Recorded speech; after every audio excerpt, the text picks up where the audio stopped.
کوئی افغانستان کے اوپر کوئی بمباری کی ہو, کوئی حملہ کرنے کی کوشش کی ہو, ان کی سرزمین پہ کوئی ہمارے فوجی گئے ہوں. آج تک ایسا کوئی واقعہ نہیں ہوا, بلکہ ان کی طرف سے جو لوگ ہیں انفلٹریٹر اور دہشت گرد, وہ کانسٹنٹلی پاکستان میں آتے رہے. اور ابھی جب بھی مذاکرات ہو رہے تھے, جب بھی آپ نے دیکھا کہ 10 آدمیوں کی تشکیل تھی, 25 آدمیوں کی تشکیل تھی جس کو پاکستان نے ٹارگٹ کیا, اور اسی بیسس پہ پاکستان 1 پوائنٹ ایجنڈے کو لے کے مذاکرات کر رہا تھا. اور اس 1 پوائنٹ ایجنڈے سے لنک کافی ساری چیزیں تھی جو بنیادی طور پہ اس سے لنک جو باقی چیزیں تھی وہ افغانستان کی بیٹرمنٹ کے لیے تھی. کہ اگر آپ نے ویزا ریجیم کرنا ہے, اگر آپ نے پیپل ٹو پیپل کنٹیکٹ کرنا ہے, آپ کو پتا کتنے لوگ ہیں افغانستان سے پاکستان کے اسپتالوں میں علاج کرانے کے لیے آتے ہیں. تو یہ تمام چیزیں ریئلائز کرانے کی کوشش کی گئی اس وقت جب ورلڈ فوڈ پروگرام جو ہے وہ ہم نے تو ریئلائز کرانے کی ایک بار پھر کوشش کی گئی, لیکن دوسری طرف سے ڈینائی کیا گیا ہے. واغر صاحب, کیوں ایسا ہوا کہ ہمارے جو معقول مطالبات تھے وہ نہیں مانے گئے؟ ہمارا ایک 1 پوائنٹ ایجنڈا تھا, بڑا واضح تھا, اور ان جو مطالبات ہمارے تھے اس میں بہت زیادہ ہم نے افغانستان کی بھی بات کی, ان کی بہتری کی بات کی. اچھا, بڑی انٹرسٹنگ چیز یہ ہوئی کہ وفد کئی بار ایسا لگا کہ مان رہا ہے یہ مطالبات, لیکن فائنلائز کچھ بھی نہیں ہوا. کیا وجہ بنی؟ ہمیں یہ دیکھنا ہوگا کہ اس کے پیچھے کیا ہے. اس کے پیچھے ہے بھارت. اصل بات یہ ہے کہ افغانستان کے لوگ تو شاید مان جاتے, لیکن بھارت ان کو اپنی انگلیوں پہ جس طرح نچا رہا ہے. حقیقت یہ ہے کہ جو بھارت نے ابھی تازہ شکست پاکستان سے کھائی ہے, اس نے اب اصل جو کوریڈور استعمال کرنا شروع کیا ہے وہ ہے افغانستان کا. وہ یہ چاہ رہے ہیں کہ مسلمان کو مسلمان کے ہاتھوں ہی لڑایا جائے, اور اس کے لیے ٹول کے طور پر وہ افغانستان کو استعمال کر رہے ہیں. اب ان کے اندر یہ عقل نہیں آ رہی کہ پاکستان کا جو رشتہ ہے افغانستان کے ساتھ وہ کتنی تہوں پہ مشتمل ہے. مسلمان ہونا, آپس میں اتنے قریبی تعلقات ہونا, پھر اتنے اچھے ہمسایہ ہونا, پھر پوری تاریخ گواہ ہے. جیسے بریگیڈیئر صاحب نے کہا ہے, پاکستان کی افواج نے اور پاکستان نے آج تک افغانستان پہ کبھی حملہ نہیں کیا. یہ پوری تاریخ میں. اور میں آپ کو بتاؤں کہ پاکستان کے اندر ہونے والی دہشت گردی کا جو سب سے بڑا کوریڈور ہے وہ ہمیشہ سے افغانستان رہا ہے, اور یہی بارڈر جو ہے یہ ہمارے لیے پرابلمٹک بنتا رہا ہے, اور یہیں سے ہی سارے دہشت گرد آتے رہے. آپ دیکھ لیں, کبھی ہمیں ایران سے پرابلم نہیں ہوئی, کبھی اور ایون کہ بھارت کس طرح استعمال کر رہا ہے افغانستان کو کہ وہ وہاں سے دہشت گردی کی لہر پاکستان کے اوپر نافذ کرتا ہے, اپنی طرف سے نہیں کرتا, تاکہ ہمارے اوپر الزام نہ آئے.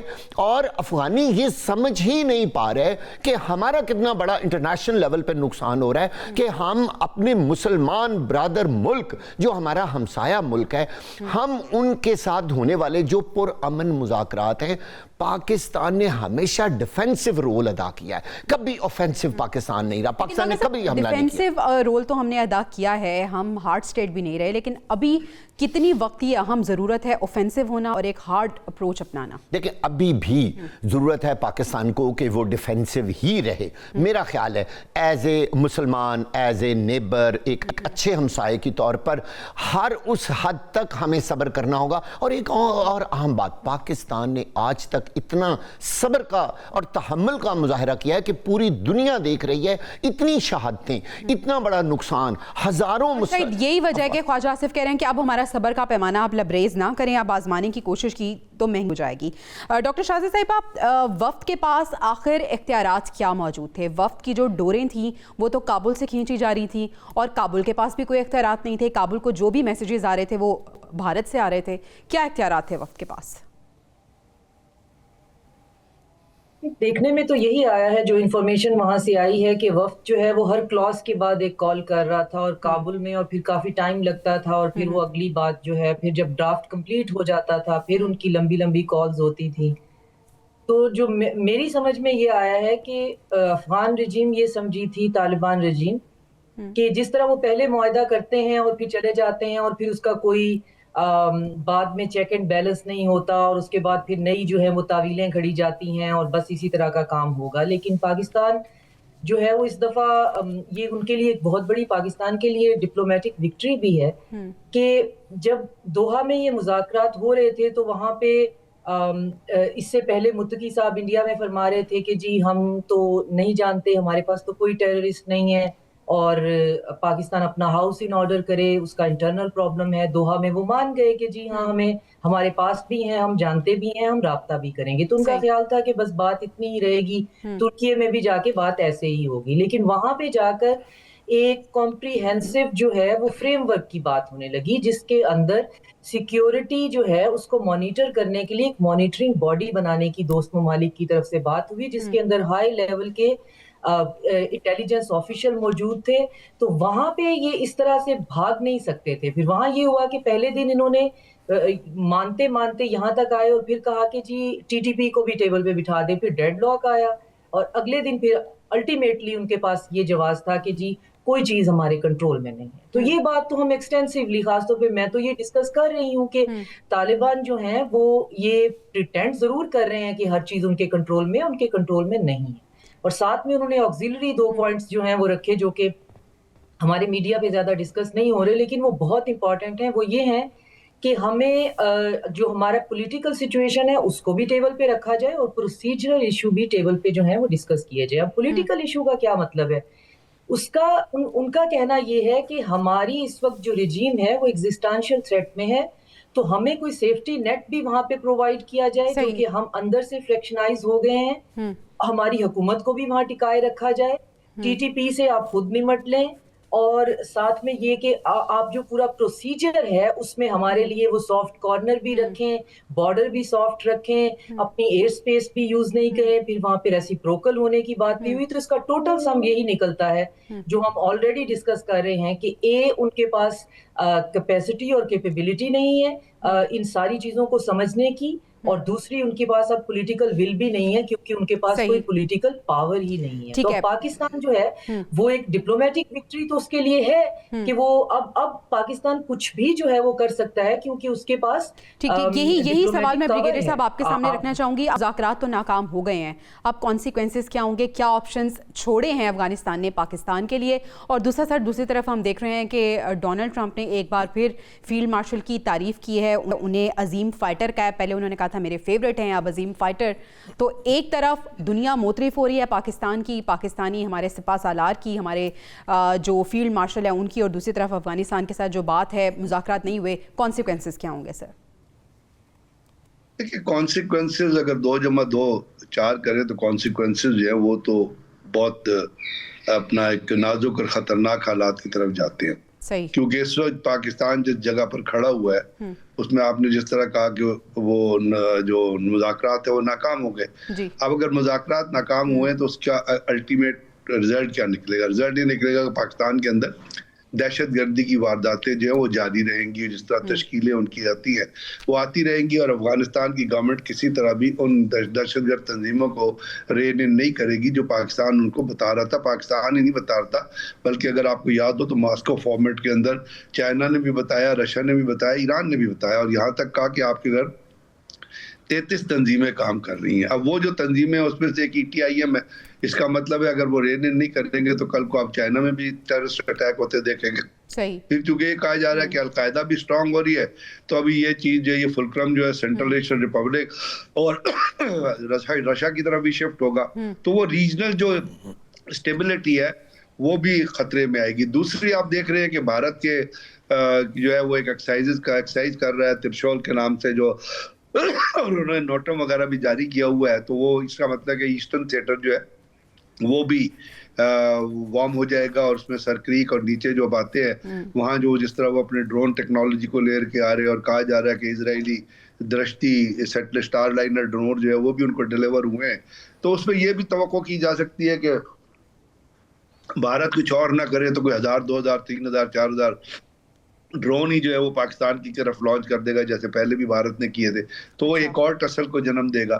تو بات یہ ہے کہ اس میں چونکہ آپ نے کہا کہ ڈونلڈ ٹرمپ نے بھی یہ کہا کہ میں افغانستان کا مسئلہ حل کراتا ہوں، اور افغانستان اور پاکستان کا. اور اس کے بعد جو افغان وفد جو مذاکرات کر رہا تھا سقانی اور اس کے ساتھ جو ان کے ڈپٹی پرائیویٹ، انہوں نے بھی یہ اندیا دیا کہ تھا کہ جی اگر امریکہ درمیان میں آ کے بیٹھے، اب امریکہ کیوں درمیان آ کے بیٹھے؟ وہ امریکہ کو اس لیے درمیان میں آ کے بٹھا رہے تھے کہ جیسے ابھی بات ہوئی، میڈم نے بات کی کہ شاید وہ پولیٹیکل جو ان کی لیڈرشپ ہے یا پولیٹیکل سیٹ اپ، اس کی بھی وہ اسٹیبلٹی، اس کی کنٹینیوٹی چاہتے ہیں، کیونکہ بہت ساری خبریں ایسی بھی آ رہی ہیں کہ ان کے اندر اپنے اندر جو ہے وہ کافی اٹھاس پٹاس ہو رہی ہے. اچھا واقع صاحب سے پوچھ لیتے ہیں، واقع صاحب افغانستان میں پولیٹیکل رجیم خطرے میں ہے جو یہ مطالبہ انہوں نے رکھا ہے؟ بڑی ہی ٹوٹی پھوٹی اور بڑی کمزور حکومت ہے اس وقت حقیقت میں. جو ان کا انٹرنل سیٹ اپ ہے وہ ٹوٹ پھوٹ کا شکار ہے. آپ دیکھیں کہ نہ تو وہ کوئی پراپر کابینہ بنا پا رہے ہیں، نہ ان کا خود اپنے ملک اور اپنے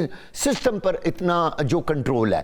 اب جو افغان یہ لوگ جو وہاں پہ ٹرکی گئے ہیں، ایک ایک چیز وہ بھارت سے پوچھ رہے تھے. پہلے وہ کابل سے پوچھتے تھے، پھر کابل بھارت سے پوچھتا تھا، پھر وہ جواب دیتے تھے. تو اس طرح کے مذاکرات تو کبھی بھی کامیاب نہیں ہونے.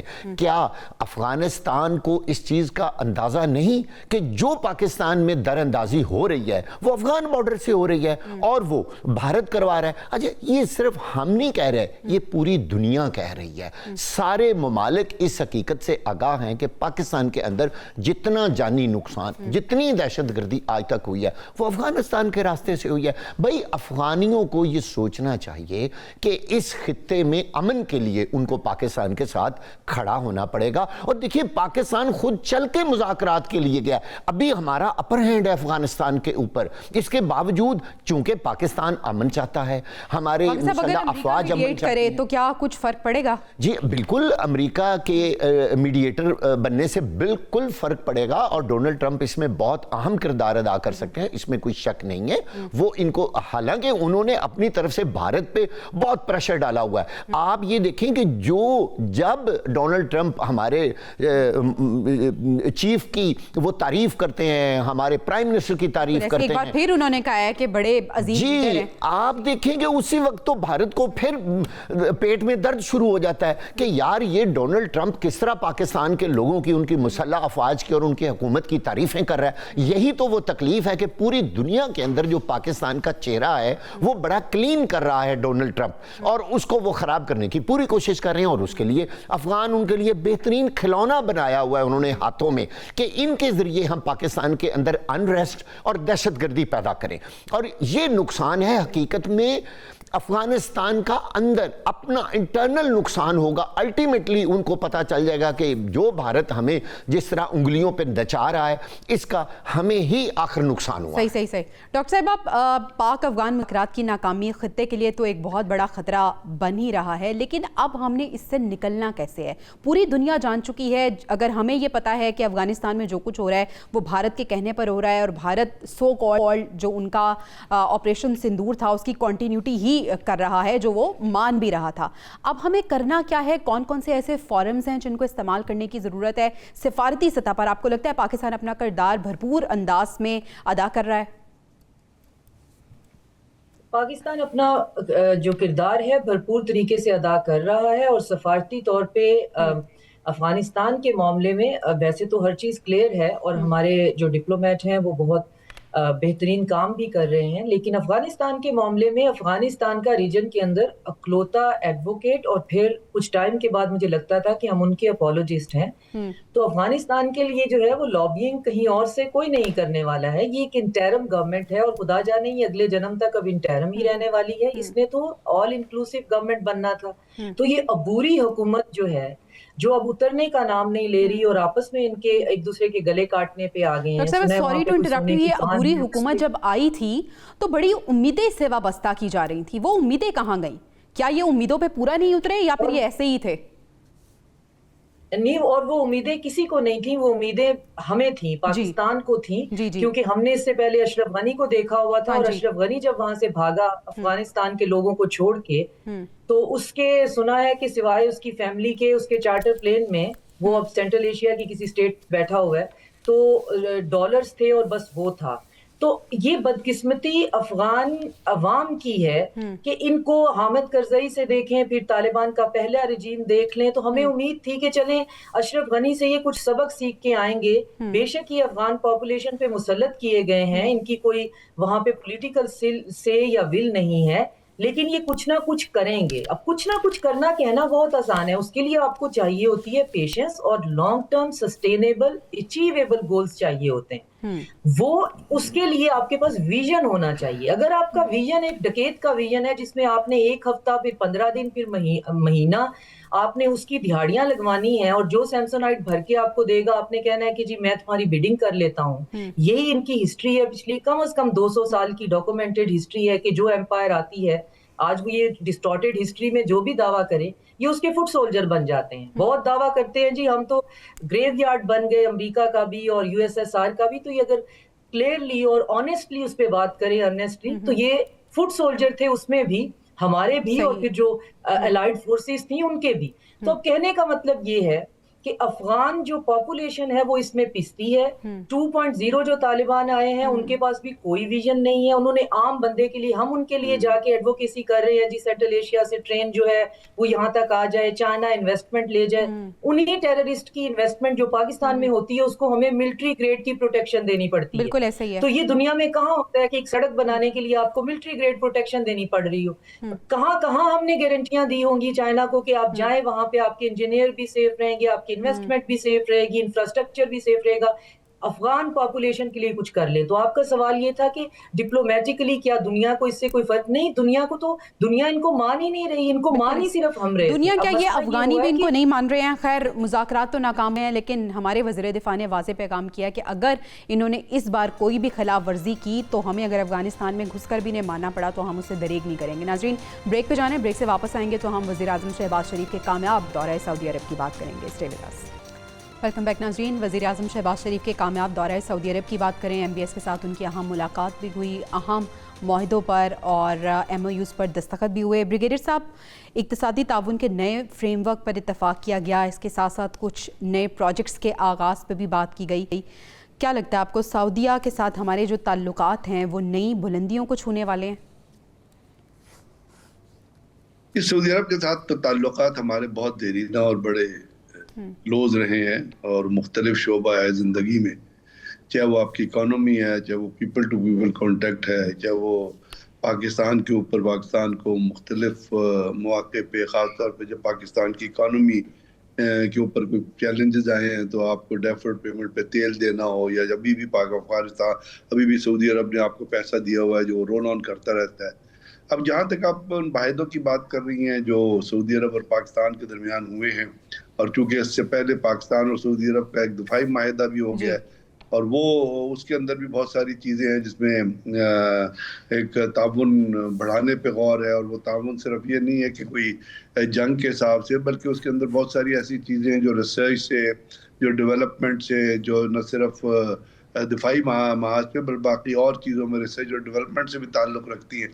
تو اب یہ جو سعودی عرب کا جو دورہ ہوا ہے اس میں میں اتنا ہی کہنا چاہوں گا کہ اس سے پہلے بھی سعودی عرب نے, آپ کو یاد ہے بہت عرصہ پہلے انہوں نے آئل ریفائنری کی کمٹمنٹ کی تھی $90 بلین سے کوئی جو انہوں نے بنانی تھی بلوچستان میں. تو بہت سارے ایسے پروجیکٹ ہیں جو سعودی عرب نے اس سے پہلے بھی پرومس کیے ہیں لیکن وہ ابھی تک ڈیلیور نہیں ہو سکے. تو ابھی تو ہم یہی کہہ سکتے ہیں کہ اس دورے کے بعد چونکہ پاکستان اور سعودی عرب کا ایک دفاعی معاہدہ ہو چکا ہے اور اس کے اوپر یہ بھی کہا گیا ہے کہ ایک ملک پہ حملہ دوسرے ملک پہ حملہ تصور کیا جائے گا, تو وہ صرف یہ نہیں کہ وہ کوئی فزیکل کانٹیکسٹ میں ہے کہ وہ فوجی آ کے لڑنے لگی, وہ ٹیکنالوجی میں بھی ہے, وہ ریسرچ ڈیولپمنٹ میں بھی ہے, وہ شیئرڈ انٹیلیجنس میں بھی ہے, وہ انٹیلیجنس فیلڈ میں بھی ہے, وہ آپ کی جو ہے ڈپلومیسی کے اندر بھی ہے.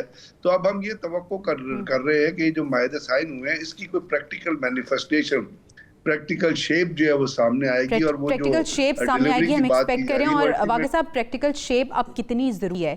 ساتھ ہی ساتھ آپ سے یہ بھی پوچھنا چاہوں گی کہ ہمارے سعودی کے ساتھ جو ایک دفاعی معاہدہ ہوا ہے, اب یہ بھی سننے میں آ رہا ہے کہ سعودی عرب امریکہ کے ساتھ بھی معاہدہ کرنے جا رہا ہے, پھر دسمبر میں یہ بھی ایکسپیکٹڈ ہے کہ MBS پاکستان بھی آئیں. سر, پاکستان کی معیشت کے لیے کتنا امپورٹنٹ ہے یہ سب؟ ایک بات تو یہ ہے کہ یہ جو دفاعی معاہدہ ہے یہ سعودی عرب کی اپنی بھی ضرورت ہے, صحیح, اور اگر انہوں نے اس کے لیے پاکستان کو چنا ہے تو میرا خیال ہے ان کا یہ جو چناؤ ہے یہ ایک بہترین فیصلہ ہے اور مستقبل میں یہ بہترین فیصلہ ثابت بھی ہوگا۔ یہاں ایک اہم بات یہ ہے کہ جو $25 کروڑ کی جو منظوری ہوئی ہے نا گرین کلائمیٹ فنڈ کے طور پہ، یہ ایک بڑا ہی اہم قدم ہے۔ اس کا مطلب یہ ہے کہ سعودی عرب اور پاکستان جو ہے وہ معاشی طور پر بھی شانہ بشانہ ایک دوسرے کے ساتھ ساتھ چلنے کو تیار ہیں، اور یہ دونوں ملکوں کی ضرورت ہے۔ میں اس بات کو واضح کرنا چاہتا ہوں کہ اگر یہ صرف یہ سوچا جائے کہ یہ صرف پاکستان کا ہی اس میں فائدہ ہے تو ایسی بات نہیں ہے۔ یہ ہمیشہ دو طرفہ مفادات، دو طرفہ تعلقات اور انٹرسٹ، گیو اینڈ ٹیک کا معاملہ ہے۔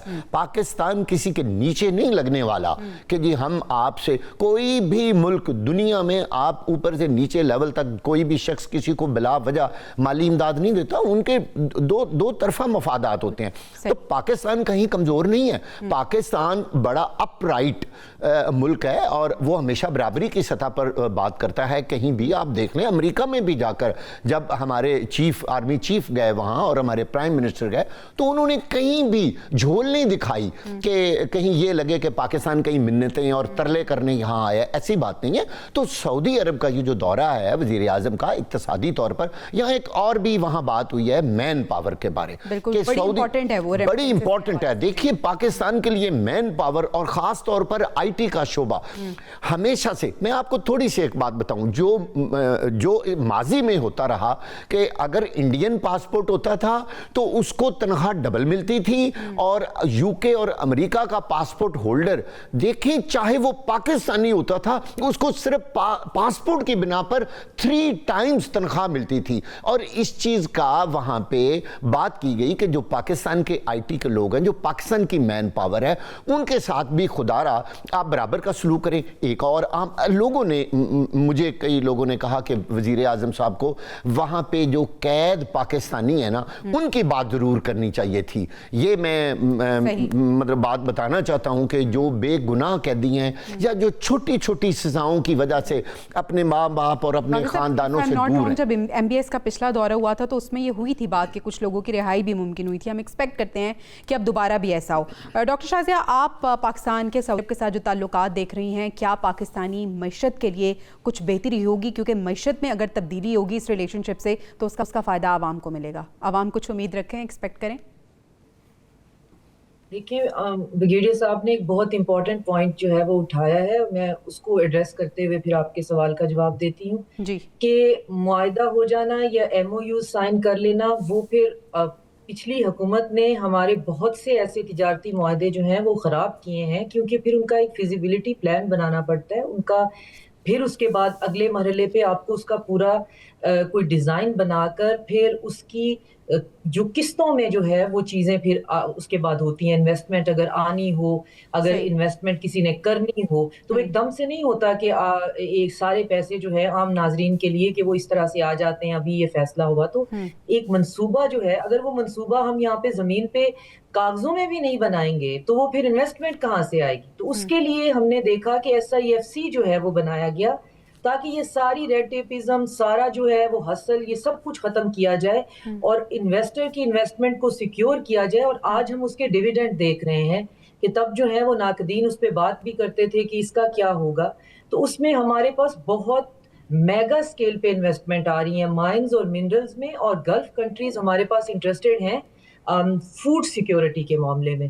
یہ پہلے انٹرسٹڈ تھے جب یوکرین وار ابھی سٹارٹ نہیں ہوئی تھی تو یہ یوکرین کے ساتھ معاہدہ کر رہے تھے، کیونکہ وہاں بھی گندم جو ہے اور وہاں بھی مکئی ان کے پاس وافر مقدار میں ہوتی ہے اور زمین بھی ہے، تو یہ وہاں پہ کارپوریٹ فارمنگ جو ہے وہ کروا کر اپنی فوڈ کو جو ہے وہ سیکیور کرنا چاہتے تھے۔ وہی معاہدہ وہ جنگ لگنے کی وجہ سے انہوں نے انٹرسٹ شو کیا، لیکن اس کو پھر نہیں اس پہ توجہ دی گئی۔ لیکن اب جو ہے وہ معاہدہ SIFC کے انڈر، اس سے پہلے بھی ذکر ہوا ہے، اب وہ دوبارہ جو ہے اس پہ عمل ہو جائے گا۔ پلس ہمارا جو آئی ٹی سیکٹر ہے اور جیسے جو مین پاور ہے اس میں، اور اب جو کفالت کا قانون بھی ختم ہو گیا ہے تو وہ اپنے ریفارمز بھی لا رہے ہیں، تو اس میں آف کورس پھر وہ ہمارے پاس جو ہے خاص طور پہ IMF کے لونز کے لیے جو ہمارے پاس وہ لمپ سم اماؤنٹ رکھوا دیتے ہیں، اس سے ہمیں بہت فائدہ ہوتا ہے۔ اور آف کورس یہ ٹرانزیکشنل ہے سارا جو ہے، یہ کوئی کسی پہ احسان نہیں کر رہا ہوتا، بات صرف یہ ہوتی ہے کہ آپ نے اس کو کس طریقے سے احسن طریقے سے اپنے لوگوں کی بہتری کے لیے لے کے چلنا ہوتا ہے. لیکن یہ اوور نائٹ جو ہے وہ کچھ نہیں ہوتا ہے. ہم نے دیکھا کہ 3 سال تقریباً ہونے کو آگے ہیں SIFC کو, اور آج ہم دیکھتے ہیں کہ ہر ملک جو ہے وہ ہم سے بزنس ڈیل کرنا چاہتا ہے کیونکہ ایک فریم ورک موجود ہے. تو جو آج معاہدے ہو رہے ہیں, اگر اسی طرح چلتے رہے اور یہ سول ملٹری اسٹیبلشمنٹ اسی ہارمنی کے ساتھ انشاءاللہ کام کرتی رہی تو اس کے ڈیویڈنڈ بھی ہم دیکھیں گے. اور کسی بھی گول کو اچیو کرنے کے لیے فریم ورک, اس کی پلاننگ ضروری ہے, اور اب ہم یہ کہیں تو غلط نہیں ہوگا کہ یہ پلاننگ کا وقت ہے اور اس وقت روڈ میپ تیار کیا جا رہا ہے. انشاءاللہ یقیناً پاکستان کی معیشت کے لیے یہ بہتر ثابت ہوگا. ناظرین, بریک پہ جانے, بریک سے واپس آئیں گے تو غزہ کی صورتحال پر بات کریں گے. نیتن یاہو نے بہت زوردار حملے کا اشارہ دیا ہے اور حملے ہو بھی رہے ہیں وہاں پہ. صورتحال کیا ہے جانیں گے بریک کے بعد. Stay with us. Welcome back ناظرین. غزہ میں جنگ بندی کے باوجود نیتن یاہو نے غزہ میں فوری اور شدید حملوں کا حکم دیا ہے. اس حکم کے بعد غزہ پر دوبارہ اسرائیل کی طرف سے فضائی حملے شروع ہو گئے ہیں. امریکی ثالثی ہونے والی جنگ بندی کی خلاف ورزی کرتے ہوئے رات بھر کے دوران غزہ میں کم از کم 91 فلسطینیوں کو شہید کیا گیا. افسوسناک بات یہ ہے کہ اس میں 24 معصوم بچے شامل ہیں. بریگیڈیئر صاحب, اسرائیل نے غزہ پر ان حملوں سے قبل امریکہ کو آگاہ بھی کر دیا تھا. کتنا خوفناک ہے یہ, اور کیا سر فلسطینیوں کے لیے کوئی آواز بلند نہیں کرے گا؟ اب 8 ممالک کے وزرائے خارجہ کا اگلے ہفتے ترکیہ میں اجلاس ہونے جا رہا ہے, اس میں بھی مذمت کی جائے گی. کیا بات اب مذمت سے آگے نہیں جانی چاہیے؟ اب تو بہت عرصہ گزر گیا, 2,60,000 فلسطینی شہید ہو چکے ہیں. یہ نئی ویو ہے, اور اس کے بعد معاہدہ بھی ہو گیا تھا غزہ کا, سیز فائر. اس کا میرا خیال مطلب یہ تھا کہ سیز حماس اینڈ فائر کی اجازت ہونی چاہیے نیتن یاہو کو. تو یہ تو جس وقت نیتن یاہو کو کوئی ایلیمینیٹ نہیں کرتا یا انٹرنیشنل کورٹ آف جسٹس کے آرڈر کے تحت اس کو اریسٹ نہیں کیا جاتا, اس کی وار کیبنٹ کا جو ہسٹیریا ہے اس کو ختم نہیں کیا جا سکتا, تو یہ 8 ملک بیٹھ جائیں, 52 ممالک بیٹھ جائیں, اس سے پہلے بھی بیٹھے ہیں, کیا رزلٹ نکلا ہے؟ تو آج یہ سوچنا کہ ان 8 ممالک کے بیٹھنے سے کوئی نیتن یاہو جو ہے وہ غزہ میں حملے روک دے گا, وہ پاسبل نہیں ہے. نہ کسی کی کنسرن ہے, نہ ان 8 ممالک کے لیڈروں میں کسی کوئی کنسرن ہے کہ جی وہاں پہ حملے رکنے چاہیے. یہ اگلے ہفتے بیٹھنا کیا ہے, تو امیڈیٹ اٹینشن کی بات ہے اس لیے کہ ایک معاہدہ ہوا ہے اور اس معاہدے کی وائلیشن ہو رہی ہے, اور اس معاہدے کے اوپر بہت شادیانے بجائے گئے ہیں. شرم الشیخ میں ٹرمپ کو آسمان سے اٹھا کے زمین پہ چڑھا دی, زمین سے اٹھا کے آسمان پہ چڑھا دیا گیا تھا کہ یہ آپ تو دنیا میں پہلے لیڈر ہیں جنہوں نے وہ جو ہے وہ معاہدے کرائے ہیں, اور آپ سے بڑا تو پیدا کیوں نہیں ہوا ہے اس قرۂ عرض پر. تو اس کے بعد آپ دیکھ لیجئے کہ اس کا نتیجہ کیا نکل رہا ہے. نہ ان کو امریکہ کا ڈر ہے, نہ ٹرمپ کا ڈر ہے, نہ دنیا کے ریئیکشن کا ڈر ہے, اس لیے کہ وہ ان کی بیک کے اوپر وہ آپ یاد رکھیے گا ٹرمپ کا سن ان لا یہ ڈبل گیم کھیلتے ہیں. بالکل ایسے ہی ہے. ٹرمپ جو ہے وہ معاہدے کروا رہا ہے, پیچھے تو اس کی جو فیملی کا وہ اس کا سن ان لا اور باقی لوگ جو ہے وہ اس کو شہر دے رہے ہیں اسرائیل کو کہ جو کچھ کرنا ہے کرو, کیونکہ اس سے پہلے ہم اصل میں سنتے نہیں ہیں چیزوں کو. بریگیڈیئر صاحب, آپ نے یہ جو ڈبل گیم کی بات کی ہے, واقعہ صاحب یہی سوال میں آپ کے سامنے رکھنا چاہوں گی. امریکہ کی پشت پناہی بغیر کیا نیتن یاہو, کیا اسرائیل یہ سب کر سکتا ہے؟ اور واقعہ صاحب جب یہ معاہدہ ہوا تھا تب بھی یہ بات کلیئر تھی کہ یہ معاہدہ جو ہے یہ آن ریکارڈ تو ہو رہا ہے, لیکن نیتن یاہو اپنی حرکتوں سے باز نہیں آئے گا. آپ یہ دیکھیں کہ معاہدے کے دوران بھی جب یہ مذاکرات چل رہے تھے اس وقت بھی روزانہ سینکڑوں فلسطینی شہری اور معصوم بچے شہید ہو رہے تھے, اس دوران بھی وہ باز نہیں آئے. یعنی جب اصول تو یہ ہوتا ہے نا, جب معاہدہ ہو رہا ہو, جب جنگ بندی کی باتیں ہو رہی ہوں تو عارضی طور پر آپ جنگ بندی کر دیں. ایک دن بھی انہوں نے فلسطین پر حملے نہیں روکے. ابھی تو انہوں نے آج تو یہ کہہ دیا ہے کہ ہم نے تو حملے سے پہلے امریکہ کو آگاہ کر دیا. اس کا مطلب یہ ہے کہ امریکہ اور ٹرمپ جو ڈبل گیم کھیل رہے ہیں, ایک طرف وہ معاہدے کرواتے ہیں اور دوسری طرف ان کو کہتے ہیں کہ آپ حملے جاری رکھیں. اصل بات یہ ہے کہ اسرائیل نے امریکہ پر یہ واضح کر دیا ہے کہ میں جب تک مکمل طور پر ان کو نیست و نابود نہ کر دوں, حماس کو مکمل طور پر ختم کر دوں اور تمام فلسطینی جو ہیں وہ اس جگہ اس خطے سے نکل نہ جائیں, میں باز نہیں آؤں گا. یہ ہے ان کی انڈر دا ٹیبل جو ان کی ایک اپنی انڈرسٹینڈنگ ہے نا امریکہ کے ساتھ, وہ یہ ہے. آپ ساری دنیا دیکھ رہی ہے کہ وہ کس طرح معصوم شہریوں کو, ابھی آپ نے بتایا کہ 100 کے قریب شہری اور جن میں چھوٹے بچے شامل ہیں. میری ایک فلسطینی ڈاکٹر سے وہاں بات ہوئی, میں نے اسے ایک سوال کیا کہ یہ جو بچوں کی اتنی بڑی تعداد ہے یہ کیوں شہید ہو رہی ہے. مجھے اس نے بتایا کہ جو بلاسٹ ہوتا ہے نا جب, تو جو چھوٹے بچے ہوتے ہیں نا ان کا دل پھٹ جاتا ہے, وہ اتنا بڑا بلاسٹ ہوتا ہے کہ ان کے دل کی دھڑکن اس قدر تیز ہو جاتی ہے کہ وہ بچے وہاں ختم ہو جاتے. تو کیا یہ ساری دنیا نہیں دیکھ رہی؟ کیا یہ ٹرمپ صاحب نہیں دیکھ رہے؟ دل کی دھڑکن بند ہونا اپنی جگہ آپ صحیح کہہ رہے ہیں, بچوں کے دل بڑے معصوم ہوتے ہیں, بڑے نازک ہوتے ہیں, لیکن ڈاکٹر صاحبہ ہم سوشل میڈیا پر جو تصاویر دیکھتے ہیں, ہم جو ویڈیوز دیکھتے ہیں, ان میں ان بچوں کے دل کھلے ہوئے نظر آتے ہیں, جسم کٹے ہوئے نظر آتے ہیں, دماغ کھلے ہوئے نظر آتے ہیں, اور اسرائیل نے انفارچونیٹلی اس کو نیو نارمل بنا دیا ہے ہمارے لیے. ہم سوشل میڈیا پہ سکرول کرتے ہیں, دکھ کا اظہار کرتے ہیں, اور آگے جا کے کوئی خوشی کی خبر ہم دیکھ رہے ہوتے ہیں اور بھول جاتے ہیں. کیا یہ نیو نارمل بنا دیا اسرائیل نے؟ نیو نارمل کے ساتھ ساتھ انہوں نے یہ بھی کہہ دیا اپنی بھرپور امپیونٹی میں کہ ہم نے اپنی ایگریشن نکالی ہے. ہیبرو میڈیا اگر آپ فالو کریں تو وہ یہ نہیں کہہ رہے کہ ہم نے یہاں پہ قتل عام نہیں کیا, وہ کہتے ہیں ہوا ہے لیکن یہ ہمارا ماتم تھا. اگر آپ یہودیوں پہ حملہ کریں گے تو ہم آپ کا یہی اشر کریں گے. اور وہ یہ کہنے میں کامیاب کیوں ہیں؟ کیونکہ ان کے پاس امپیونٹی ہے, اور اس امپیونٹی میں جب ان کو کوئی روک ٹوک ہی نہیں ہے تو پھر وہ ایسا کریں گے. اب جہاں تک ان مذاکرات کی بات ہو رہی ہے, جو ابھی معاہدے کی شکل تو انہوں نے اختیار نہیں کی, وہ فیزز میں ہے جس میں دونوں پارٹیز ایک جگہ پہ بیٹھتی بھی نہیں ہیں, پھر میڈیٹر ہوتا ہے کسی نہ کسی پوائنٹ پہ. تو ابھی ایک بات پہ یہ آمادہ ہوئے تھے کہ ایڈ جو ہے وہ غزہ کے اندر جائے گی, سیز فائر ہو جائے گا, اور پھر جو کیپٹیو ہے وہ ایکسچینج ہو جائیں گے.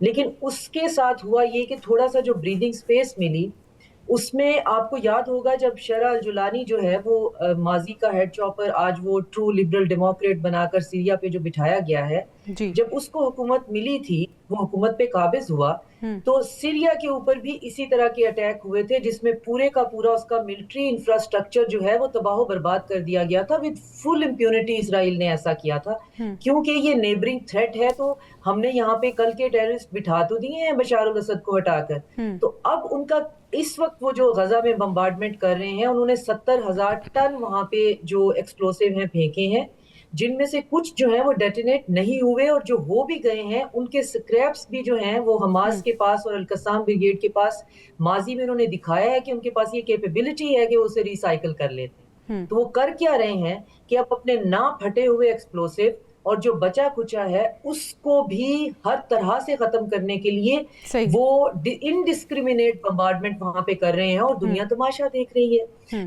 اور دنیا کیا کرے پھر؟ دنیا دیکھیں کچھ ممالک ایسے ہیں, بریگیڈیئر صاحب سے پوچھتے ہیں, بریگیڈیئر صاحب کیا دنیا صرف تماشا ہی دیکھی؟ کیا کوئی آپشن دنیا کے پاس نہیں ہے؟ دنیا کی بات ہم الگ کرتے ہیں, مسلم امہ کی بات کرتے ہیں, ہمارے پاس کوئی آپشن نہیں ہے, ہم کچھ نہیں کر سکتے, اور اسرائیل گریٹر اسرائیل کا اپنا جو خواب ہے اسے شرمندہ تعبیر کرنے کے بالکل قریب ہے. کہ آپشنز تو بہت ہیں, لیکن ان آپشنز پہ عمل کون کرے گا؟ اسلامی ممالک کی فوج بھی ہے, اسلامی ممالک کے پاس پیسہ بھی ہے, اسلامی ممالک کا بہت سارا پیسہ جو امریکہ میں بھی انویسٹ ہوا ہے, اسلامی ممالک جو ہے وہ اسرائیل کے بارڈر پہ بھی بیٹھے ہوئے ہیں. آپشنز تو بہت ہیں, لیکن کیا اسلامی ممالک کی لیڈرشپ ان آپشنز کو ایکسرسائز کرنے کے لیے تیار ہے؟ میرا خیال ہم لوگ بھی سارے مل کے نا ایک لپ سروس کر رہے ہیں کہ غزہ کی بات کر لی, اس کے اوپر جیسے آپ نے کہا کہ اس کے اوپر افسوس کا اظہار کیا, پھر آگے چل پڑے. اصل میں تو پنچ جو ہو رہا ہے وہ انہی لوگوں کو ہو رہا ہے جو فلسطین کے اندر رہ رہے ہیں, اور اس میں بے حسی اتنی ہے کہ کسی کو احساس ہی نہیں ہے کہ وہاں پہ ہو کیا رہا ہے. یعنی شرم الشیخ میں جو ترانے بجائے گئے تھے یا جو لنگ ترانیاں کی گئی تھی, ابھی ان کو چیک کرنے کا کون چیک کرے گا؟ ان کو ہم مطلب کون ان کے اوپر آواز اٹھائے گا؟ آپ تو آج 100 کہہ رہی ہے, تو 2,60,000 تو پہلے جو شہید ہو چکے ہیں. اس کو میں آپ سے پہلے عرض کر رہا تھا کہ نتنیاہو نے پہلے ہیبریو میں یہ کہہ دیا تھا, اس نے کہا تھا کہ مجھے تو پیلسٹائن کی اسٹیٹ جو ہے وہ اس کا کانسیپٹ بھی اپروو نہیں کرتا, اور گولڈا میئر نے تو 1964 میں غالباً کہہ دیا تھا. اس نے کہہ دیا تھا کہ there is no concept of Palestinian state in Israel thinking, in Jews thinking. تو وہ تو اس چیز کو نہیں ہونے دیں گے. اور میرا خیال یہ سیز فائر بھی اسی لیے کروایا گیا تھا کہ درمیان میں حماس کو روک دیا جائے اور اسرائیل کو یہ بیکنگ دے دی جائے کہ اب آپ اپنی چیزوں کو جاری رکھیے اور لوگوں کو قتل کرتے رہے, تاکہ وہاں سے آخری فلسطینی بھی ختم ہو جائے, اور اس کے بعد پھر آپ کہیں گے صحیح. واقعی صاحب شارٹ آنسر, کیا واقعی ہی اپروچ تھی اس معاہدے کی جب یہی سوچ کے ساتھ یہ معاہدہ کیا گیا تھا؟ اور جس طرح سے بریگیڈیئر صاحب کہہ رہے ہیں آپشنز تو ہمارے پاس ہیں,